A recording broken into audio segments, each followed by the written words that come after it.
Dans cette vidéo, je vous montre le matériel que vous pouvez acheter pour vous faire une salle de sport à la maison, mais qui tient dans un sac à dos afin que vous puissiez l'emmener partout si vous voulez vous entraîner chez vous, mais aussi à l'extérieur. Premier outil, une corde à sauter. Si vous suivez ma chaîne, vous savez à quel point j'aime pratiquer la corde à sauter. L'intérêt d'avoir une corde à sauter, c'est que ça vous permet de vous échauffer, vous allez pouvoir faire travailler votre fonction cardiovasculaire, donc très bien, et vous pouvez le faire à moyenne ou à haute intensité, donc c'est vraiment top. Et de plus, la corde à sauter, vous n'avez pas besoin de beaucoup de place en fait pour en faire, donc vous pouvez aller dans un parc, vous faire un peu de corde à sauter, ça passe très bien, sur votre terrasse aussi, vraiment cool. Le modèle que j'ai là, franchement, c'est un modèle qui est un peu dépassé, et elle commence à s'user un peu ici sur les côtés. Et puis pour l'extérieur, c'est pas top. Je l'avais payé une vingtaine d'euros, je crois, entre 15 et 20 euros à l'époque. Deuxième outil, la roulette ab wheel. La roulette ab, alors c'est un peu réducteur de dire roulette à abdos, puisqu'en fait vous allez travailler votre gainage dynamique. Donc oui, le ventre si vous voulez, les abdos, mais également les muscles aux alentours de la colonne vertébrale, dans les lombaires. Vous allez aussi sentir au niveau des bras, des épaules que ça va travailler dans le mouvement. Donc c'est vraiment un outil sympa pour travailler le gainage dynamique. Et moi perso, j'avais acheté celle-ci à Decathlon il y a quelques temps. Elle vieillit un peu mal en fait parce qu'il y a des cailloux quand je la mets en extérieur qui se mettent dans les rainures. On sent que la solidité est moins bonne qu'avant. Mais aujourd'hui on trouve plein de modèles super cool aux alentours d'une quinzaine d'euros et qui sont bien plus résistants pour l'extérieur, pour l'intérieur, qui permettent de rouler plus facilement. Donc je vous mettrai un lien en description. Mais ab wheel, top pour le centre du corps, le gainage général et un peu les épaules. Troisième outil, des élastiques de résistance. L'avantage des élastiques de résistance, c'est que vous pouvez faire des mouvements de renforcement musculaire, de musculation, comme on pourrait les faire avec des haltères.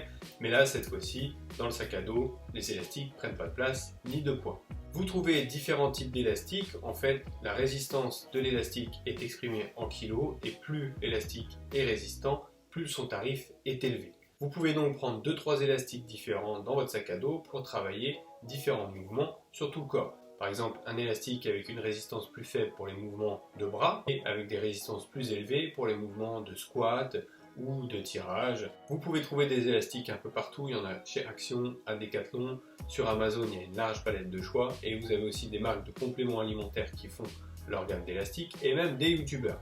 Je n'ai pas encore ma gamme d'élastiques. Quatrième outil, un TRX ou des sangles de suspension type TRX.